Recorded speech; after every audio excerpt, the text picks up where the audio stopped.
I'll have to do. Okay. I'm going to need more of this.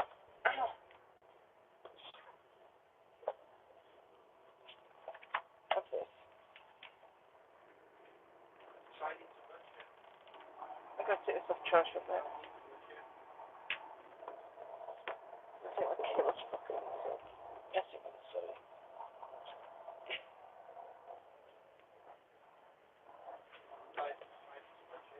Okay, I'm going to have to read it like this. But yeah, I'm going to read more of this. This way.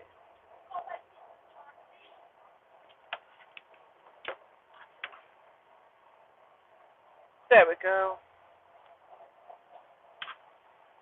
I might get disturbed mind with the bus and keep my cut at me, but nothing I can do about that. Okay. Chapter 6.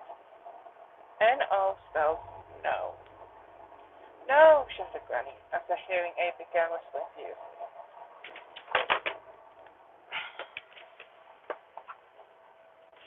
You just gotta hear me, basically. Start again, chapter 60. N.O. spells no.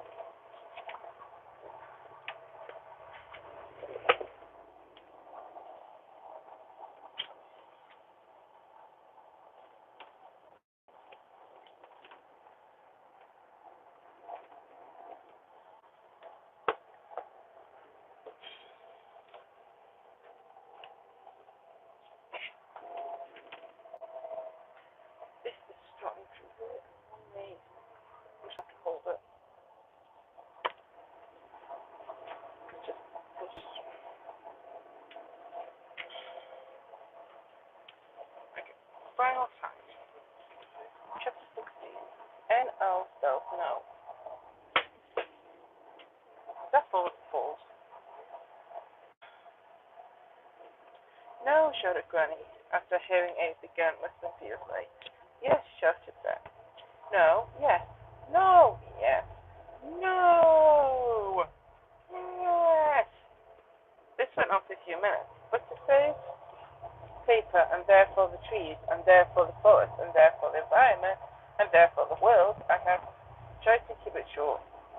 There's absolutely no way I'm letting a boy of your age come on a heist with me. Especially to steal a crown jewels, and most important of all, it's impossible. It can't be done, explained Granny.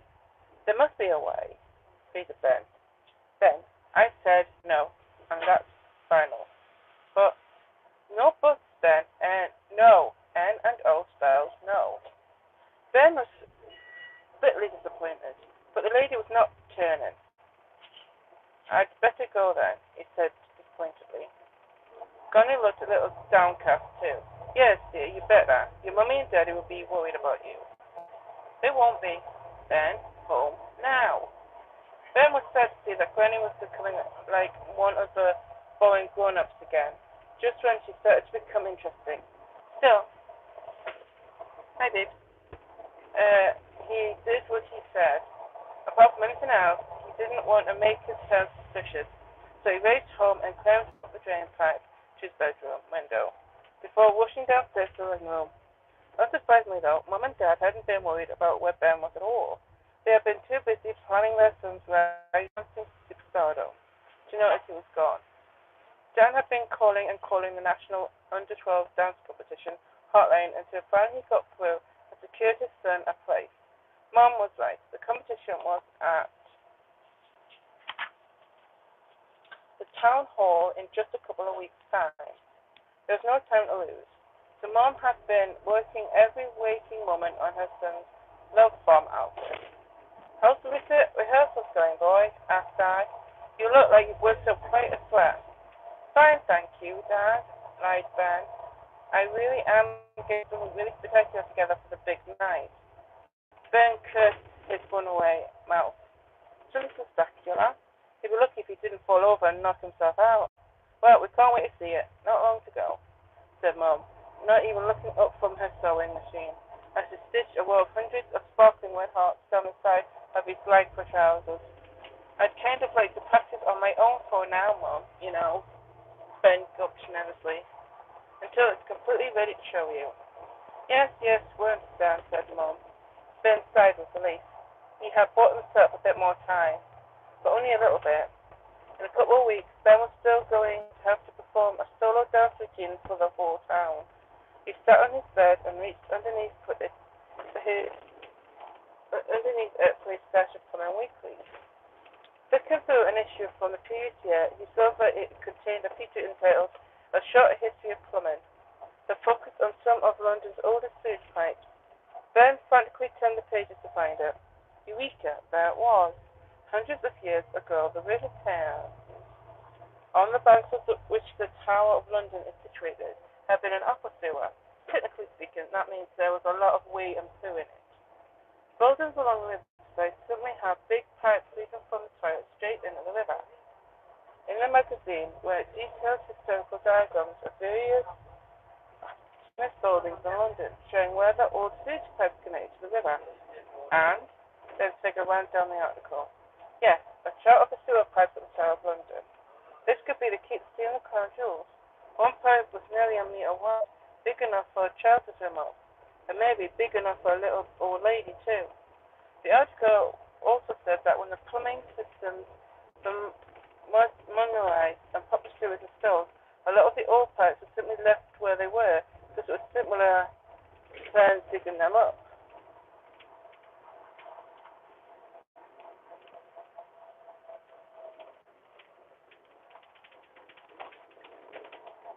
Ben's head spun as he thought about what this meant. It was possible, just possible, that there was still a huge pipe leading from the Thames into the Tower of London, and that most people, apart from very keen plumbing enthusiasts, had forgotten it was there. Ben wouldn't have known himself if he hadn't been a long-term subscriber to Plumbing Weekly. He and Granny would swim up that pipe and get into the tower. Mum and Dad were warm, he thought. Plumbing can be exciting. Of course, it was a sewage pipe, which wasn't ideal, but any poo and waste still in it would be hundreds of years old. Ben didn't know if that was a good or bad thing. At that moment, he heard a creak in the floorboards, and his bedroom door flew open. His mom burst in, holding a piece of lycra that looked honestly like his love bomb outfit. Ben quickly concealed his magazine under his bed, which made him look incredibly guilty. I was just going to get you to try this on, said Mum. Oh, yes, said Ben, as he sat on his bed awkwardly, his heels pushing the remaining Plumbing Weeklies out of sight of Mum's praying eyes. What's that? She said. What did you hide when you came in? Is that Nuts magazine? No, said Ben, swallowing his guilt. This looked way worse than it was. It looked like he was hiding a naughty magazine under the bed. It's nothing to be ashamed of, Ben. I think it's healthy you are expressing an interest in girls. Oh, no, thought Ben. My mum's going to talk to me about girls. There's nothing embarrassing about being interested in girls, Ben. Yes, there is. Girls are gross. No, Ben, it's the most natural thing in the world. She's just not stopping. The dinner is nearly ready, love, came a shout from downstairs. What are you doing up there? I'm talking to Ben about girls, Mum shouted back. Ben was so red that if he opened his mouth wide enough, he might be mistaken for a pool box. What? Cried Dad. Girls, shouted. I'm talking to our son about girls. All right, Dad shouted back. I'll turn the oven off. So Ben, if you need to bring. It was Mum's mobile phone going off in her pocket. Sorry, dear, she said, placing her hand to her ear. Gail, can I call you back? I am just talking to Ben about girls. Okay, thanks. Bye-bye. She hung up the phone and turned to Ben. Sorry, where was I? Oh, yes. If you ever need to have a little chat with me about girls, then please do. You can trust me to be very discreet. Chapter 17, Climbing the Heights. For the first time in his life, Ben skipped to school the following morning. Through his love of plumbing, the previous night he had discovered that the Tower of London had a weakness. The most incredible building in the world, where some of the country's most dangerous criminals had been imprisoned and executed, had a fatal flaw. A large sewage pipe that led directly into the River Thames. That ancient tube would be his and Granny's way in and out of the tower. It was quite a brilliant plan, and Ben said he couldn't quite hide his excitement of this amazing discovery. That's why he was skipping. Now he couldn't wait until Friday night when his mum and dad would once again pack him off to Granny's. Then he would be able to convince the old lady that together they really could steal the crown jewels. Ben would bring along the diagram employing weekly of the Tower of London's third system to show her. The two of them would stay up all night and work out every detail of the most daring robbery of all time. The problem was that a whole fat week of lessons and teachers and homework stood between now and Friday night. However, Ben was determined to use the week at school wisely. In his IT lesson, he looked up the crown jewels and memorized every detail on the web page. In history, he asked his teacher questions about the Tower of London, exactly where in the building the jewels were kept. That would be the jewel house fact fans. In geography, he found an atlas of the British Isles and pinpointed precisely where on the Thames the tower is situated. In PE, he didn't actually on purpose forget his kit like usual. Instead, he did extra press-ups so his arms would be strong enough to pull himself up the sewage pipe that led into the tower. In maths, he asked the teacher how many packets of rollers you could buy with £5 million, which is what the crown jewels were said to be worth. Rollers were Ben's absolute favorite sweet. The answer is 10 billion packets, or 24 billion actual rollers. That's enough for a year at least. And Raj was sure to throw in a few extra packets for free. In his French class, Ben learned how to say, I know nothing about the theft of how you say the crown jewels. I am but a poor French peasant boy. In case he needed to pretend he was a poor French peasant boy in order to escape from the scene of the crime. In Spanish, you learn to say, I know nothing about how you say the crown jewels. I am but a poor Spanish peasant boy. In case he needed to pretend he was a poor Spanish peasant boy in order to escape from the scene of the crime. In German, he learned to say, well, I'm sure he'd get the idea. In science, Ben quizzed his teacher about how you might be able to penetrate bulletproof glass, even if you got into the jewel house. Removing the jewels was not going to be easy, as they were kept behind glass that was inches thick. I'm not going to show pictures anymore. Can't be bothered. In his art class, he made a detailed scale model of the Tower of London out of matches so he could wall fly the daring robbery in miniature. The week absolutely flew by. Never had school been so much fun. Most importantly, for the first time in his life, Ben couldn't wait to spend time with his granny. By the end of school on Friday afternoon, Ben felt he had all the data he needed to put the daring plan in place. The story of the theft of the crown jewels would be on the TV news for weeks. On every website and portals across every front page, every newspaper in every country in the world. However, no one would suspect that the thieves were in fact a little old lady, and an 11-year-old boy. They were going to get away with the crime of the century. Chapter 18, 16 hours. You can't stay with Granny tonight, said Dad. It was 4 o'clock on Friday afternoon, and Ben had just got home from school. It was strange that Dad was home so early. He usually didn't finish his shift at the supermarket until 8. Why not? Asked Ben, noticing his dad's face was dark with worry. I'm afraid I've got some bad news, sir. What? Determined Ben, his face darkened with worry too. Granny's in hospital. A little while later, they finally found a parking space. Ben and his parents went to the automatic doors of the hospital. Ben wondered if Mum and Dad were ever going to find Granny in here. That's what was absolutely tall and wide, a great monument to illness. There were lists that took you to other lists, mile-long corridors, signs everywhere that Ben couldn't comprehend.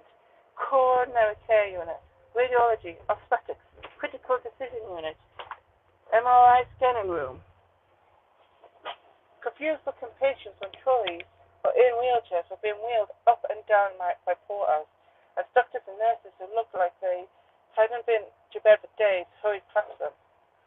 When they finally found the wing Granny was in, right up on the 19th floor, Ben didn't recognize her at first. Her hair was flat on her head. She didn't have her glasses on or her teeth in, and she was wearing not her own clothes, but a standard issue NHS nightgown. It was as if all of the things that made her Granny had been taken from her, and she was now just a shell. Ben felt so sad to see her like this, but tried to hide it. He didn't want to upset her. Hello, dear, she said. Her voice was croaky, and her speech was a little slurred. Ben had to take a deep breath to stop from bursting into tears. How are you feeling, Mum? Asked Ben's dad. Not too clever, she replied. I had a fall. A fall, said Ben. Yes, I don't remember much about it. One moment I was reaching in the larder for a tin of cabbage soup. The next thing I knew, I was lying on the lino staring at the ceiling. My cousin Edna called me a number of times from her nursing home. When she didn't get an answer, she called an ambulance. When did you fall over, Granny? Asked Ben. Let me think. I was lying on the kitchen floor for 2 days, so it must have been Wednesday morning. I couldn't get up to reach the telephone. I'm so sorry, Mum, said Dad quietly. Ben, I'd never seen a fellow look so upset. It's funny because I meant to call you on Wednesday. You know, just for a chat to see how you are, said Mum, dryly. She had never called the old lady in her life, and if Granny ever called the house, Mum couldn't get off the phone quick enough. You weren't to know, my dear, said Granny. They did all kinds of tests this morning to see what's wrong with me. X-rays, scans, and the like. I'll get the results tomorrow. Hopefully I won't be in here too long. I hope so too, said Ben. There was an uncomfortable silence. No one quite knew what to say or do. Mom hesitantly nudged Dad and mimed, looking at her watch. Ben knew hospitals made her uncomfortable. When he'd had appendix out 2 years before, she had only visited him a couple of times, and even then it had made her sweat and fidget. Well, we'd better be off, said Dad. Yes, you go, said Granny, with lightness in her voice and sadness in her eyes. Don't you worry about me, I'll be fine. Can't we stay a bit longer, piped up Ben.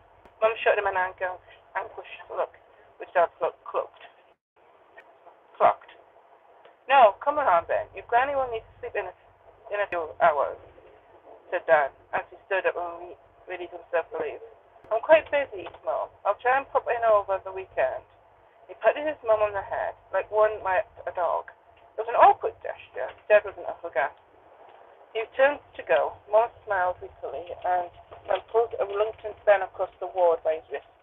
Up to his bedroom later that evening, then determinedly putting out the information he gained that week. He'll show them, Granny, he thought seriously. I'm going to do it for you.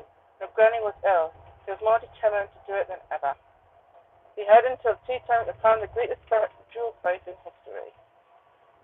Chapter 19. A small explosive device. The next morning, as Mum and Dad went through song after song to select some music for their son's upcoming dance competition, Dad sneaked out of the house and cycled to the hospital. When he finally found Granny's ward, he saw that there was a bespectacled doctor perched on her bed. Nevertheless, he raced over excitedly to see the old lady so he could share the plan with her. The doctor was holding Granny's hand and talking her slowly and quietly. I'll just give us a moment alone, please, Dad, said Granny. You're going to have to go here, phone.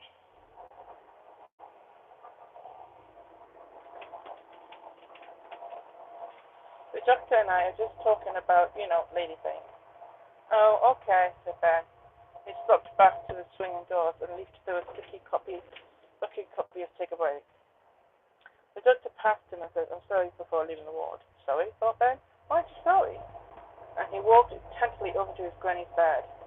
Granny was dabbling at her eyes with a tissue, and when she saw Ben approach, she stopped and shoved it back up her sleeve of her nightdress. Are you okay, Granny? He asked softly. Yes, I'm fine. I just have something in my eye. Then why did the doctor say I'm sorry to me? Granny looked flustered for a moment. Well, I imagine he was sorry that he wasted your time in coming here. There's absolutely nothing wrong with me. Really? Yes, the doctor gave me the test results. I'm as fit as a butcher's dog.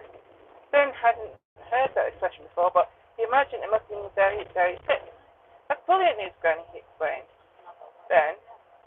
Explained Ben. Now, I know you said no before. Is this what I think it is, Ben? Asked Granny. Ben nodded. I said no 100 times. Yes, but what, young man? I found a weakness in the Tower of London, and I spent a whole week working on a plan of how we can steal the jewels. I think we can really do it. To his surprise, Granny looked intrigued. Pull the curtains and keep your voice down, hissed the old lady, flicking the switch on her hearing aid to full power. Then quickly pulled the curtains around Granny's bed, and then sat down next to her. So, at the stroke of midnight, we swim across the Thames in scuba diving gear, and locate the ancient sewage pipe here, whispered Ben, showing her the detailed diagram in the back issue of Swimming Weekly. We have to swim up a sewage pipe. At mine, said Granny, don't be daft, boy. Hush, keep your voice down, said Ben. Sorry, whispered Granny. And it's not daft, it's brilliant. The pipe is just wide enough. Look here. Granny lifted herself up from her burrows and moved closer to the page of Plumbing Weekly. Studied the diagram. It did indeed look wide enough. Now, if you swim up the pipe, you can get inside the tower undetected, continued Ben. Everywhere else around the perimeter of the building there are armed guards, and security cameras and laser sensors. Take any other route in and we wouldn't stand a chance. Yes, but then how the blazes do we get into the jewel house where the jewels are kept? She whispered. The sewage pipe ends here at the privy. I beg your pardon? The privy. It's an all-working toilet. Oh, yes, it is. From the privy, it's a short run. A short walk across the courtyard to Jewel House. And at night, the doors to the house is, of course, locked and double locked. Probably triple locked, Granny didn't seem that convinced. But Ben would just have to convince her. The door is solid steel, so we'll draw out the locks to open it. But the crowns and scepters and all that goblins must surely be kept behind bulletproof glass, Ben said Granny. Yes, but the glass isn't bomb-proof. We set up a small explosive device to shatter the glass. Explosive device, said Granny? Where on earth are we going to get that from? I've studied a few chemicals in science class, replied Ben with a smile. I'm pretty sure I can create an explosive big enough to get through that glass. But the girls will hear the explosion, Ben. No, I'm sorry, that's never going to work, explained Granny, as quietly as she could. Well, I thought of that, said Ben, momentarily delighted with his own iniquity. You need to board a train to London earlier that day, posting up the sweet old lady. I am a sweet old lady, suggested Granny. I know what I mean, continued Ben with a smile. From the station, you take the number 78 bus all the way to the Tower of London. Then you give the beefeater guards chocolate cake with something in it to make them sleep. Oh, I could use my special herbal sleeping tonic, said Granny. Yes, said Ben. So the girls will eat the chocolate cake, and by night time, they'll be fast asleep. Chocolate cake, said Granny. Surely the girls would prefer some of my delicious homemade cabbage cake. Granny's recipe for cabbage cake. Take 6 large moldy cabbages, mash up the cabbages with your potato masher, put the cabbage mash into a baking tray, bake in the oven until your whole house smells of cabbage. Wait a month for the cake to go stale, slice and serve. Thick bucket optional. Ben screamed. He didn't want to upset Granny, but there was no way anyone would eat a piece of Granny's cabbage cake unless they were intimately related to her. And even then they would probably spit it out when she wasn't looking. I think a chocolate cake from the supermarket would be better. Well, you seem to have thought of everything. I'm very impressed, you know. The idea of using that old pipe is genius. Ben flushed with pride. Thanks. But how did you know about it? They don't teach you that stuff at school, do they? About sewage pipes and that. No, said Ben. It's just I've always loved plumbing. I remember the old pipe being in my favorite magazine. I held up Plumbing Weekly. It's my dream to be a plumber one day. He looked down, expecting Granny to tell him off or mock him. Why are you looking at the ground? Asked Granny. Well, I know it's silly and boring to want to be a plumber, and I know I should want to do something more interesting. Ben felt his face turning red. Granny put a hand on his chin and gently tilted his head up. Nothing you did could ever be silly or boring, Ben, she said.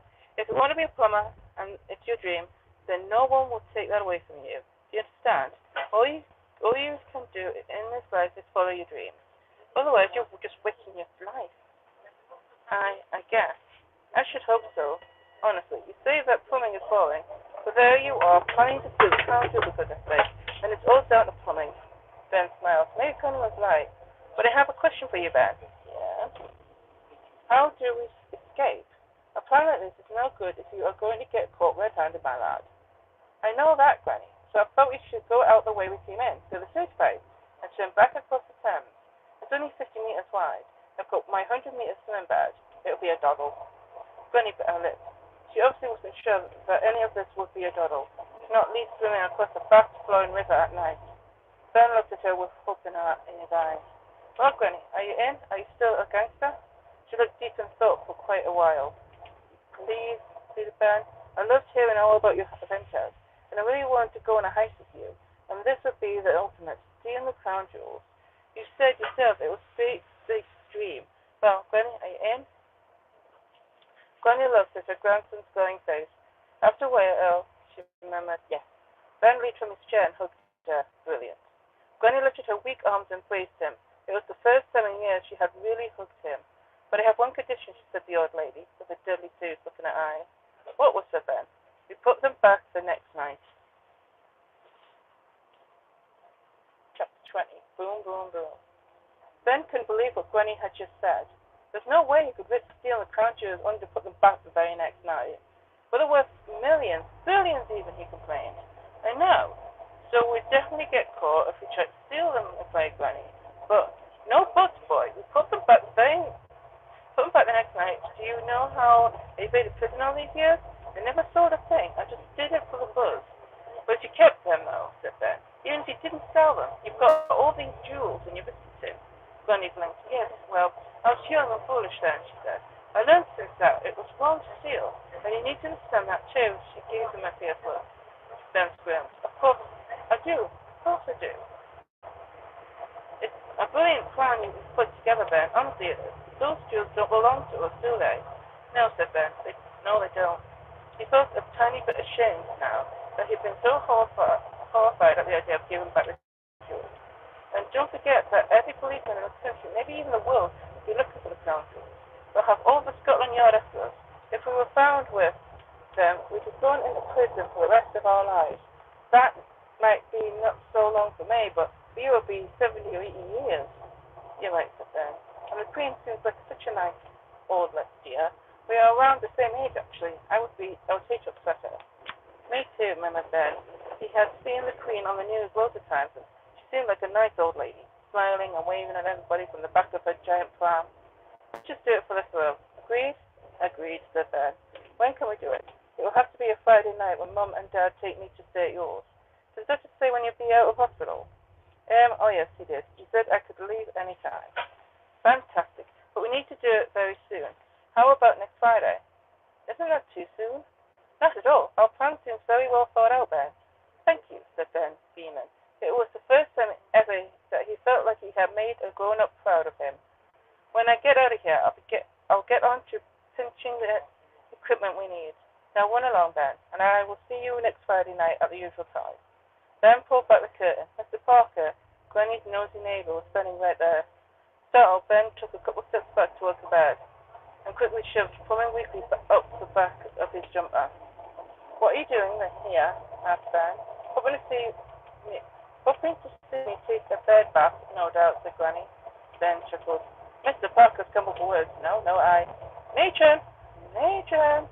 Hollered Granny. Wait, said Mr. Parker, turning to him. I'm sure I heard one of you talking about the crown jewels. It was too late. The matron, who was an unusually tall lady with big feet, clumped down the wall to see. Yes, asked the matron. Is something the matter? This man was staring at me through the curtain, said Granny. Were you? Demanded the matron, now by Mr. Parker. Well, I heard that they were, winced Mr. Parker. Last week he spied on my granny doing her naked yoga. Offended Ben. Matron's face turned pruning horror. Get out of my ward at once, you filthy little swine, he screamed. Humiliated, Mr. Parker backed away from the terrified matron and scuttered out of the ward. He paused at the swing doors and yelled back to Granny and Ben, "You haven't seen the last of me," before rushing out. Please let me know if that man comes back, said Matron, his face returning to a more normal shade. I will, replied Granny, before Matron returned to her duties. He could have heard everything, hissed Ben.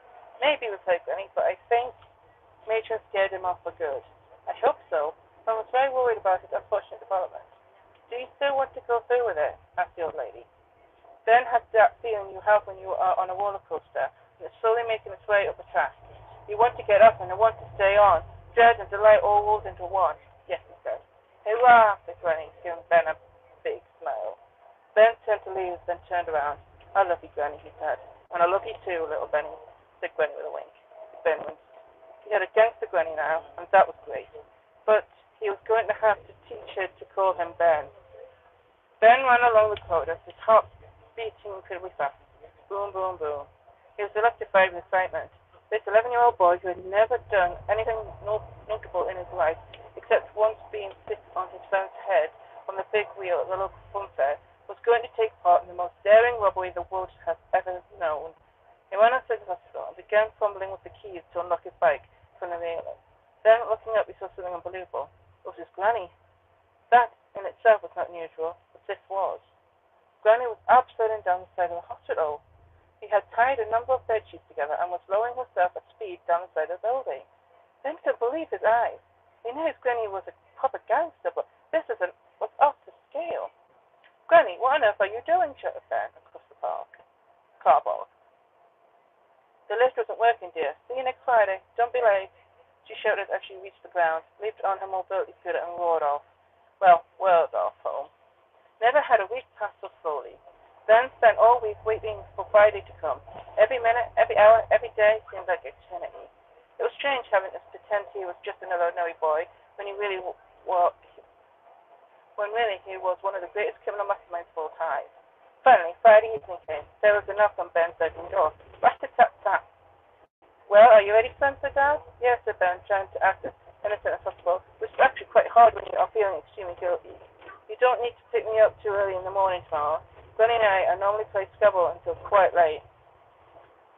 You won't be playing Scrabble, son, said Dad. No? No, son, you won't be going to Granny's tonight at all. Oh, no, said Ben. She's at the hospital. No, she's not. Ben sighed relief when Ben felt pricked with anxiety. So why am I not going to the house? The plan was in place, and there was no time to lose. Because, said Dad, tonight is the Under-12 Dance Championships. At last, it's your big moment to shine. Chapter 21, a capsule. Ben sat silently in the back of the little brown car in his love bomb outfit. I hope you didn't forget about the competition, Ben, said Mom, as she fixed her makeup in the passenger seat, her lipstick accidentally swollen across her face as they went around the corner. No, of course not, Mom. Don't worry, son, continued Dad, as he proudly drove his son to dance competition immorally. You've done so much training up in your bedroom. I know you'll get top marks from all the judges. Straight time. But what about Granny? Won't she be expecting me? Said Ben anxiously. Tonight was supposed to be the night that they saw the town doors. But instead, he was on his way to take part in a dance competition, despite never having danced a step in his life. For the last 2 weeks, he had avoided thinking about the dance competition, but now the time had come. It was really going to happen. He was going to have to dance a solo number, which he had prepared, in front of an entire theater full of people. Oh, don't worry about Granny, said Mom. She doesn't know what day it is, she laughed, as the car stopped suddenly at a red light and mascara splattered over her forehead. They arrived at the town hall.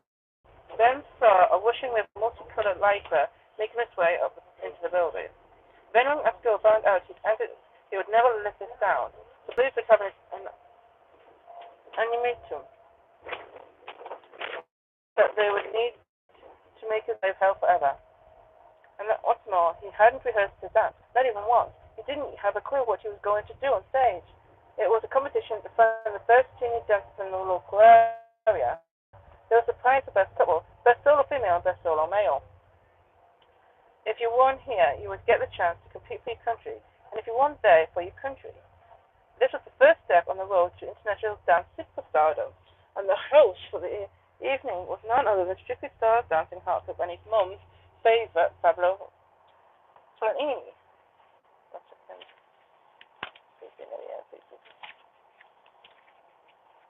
It's wonderful to see how many beautiful ladies here tonight. You have to go here.